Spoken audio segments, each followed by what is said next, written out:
Hello, my name is Modrim. There is No Light is releasing in just a few days, and I'm here to bring you a few tips and tricks to make your journey more enjoyable. So let's get right into it. Tip number 1. You can animation cancel the recovery animation of your attack, but you can also perform a very strong dash attack with iframes during your dash. Hit and run is a valid tactic, especially to clear out stray enemies before engaging larger groups of foes. Tip number 2.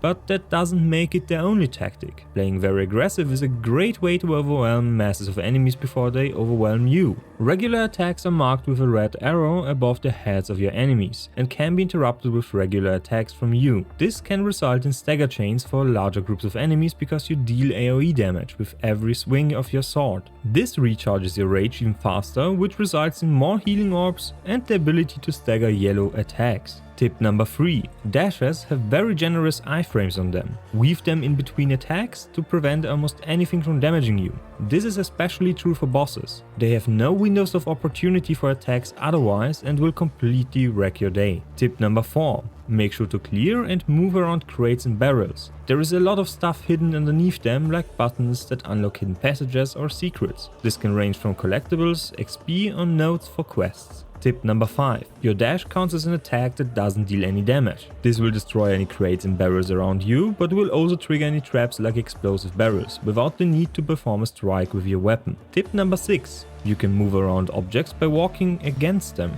This will prevent, for example, explosive barrels from triggering and damaging you. Tip number 7. Those black portals with bars are one-way gateways to harder sections of the game, so dying will not set you back too much. Visiting death a few times will also spawn a special medkit besides the gate to ease your pain a little bit. Tip number 8. Enemies you best do not respawn after you get to a cage. Clearing a stage will also only yield a certain amount of experience that is lost when you die. You have to visit a teleporter to save your progress. This is done automatically as soon as you interact with it, so make sure to walk back whenever you can. It will make the game much more manageable and will save you on some medkits as well as your sanity in the long run. Tip number 9. Speaking of medkits, they do not respawn. You can carry up to 3 indicated by the green orbs in the top left corner. Using one will delete it from the game and you will have to do without. Save them for harder sections or boss fights. Tip number 10. Only certain ledges can be climbed. Those are indicated by a ring you will grab when jumping up.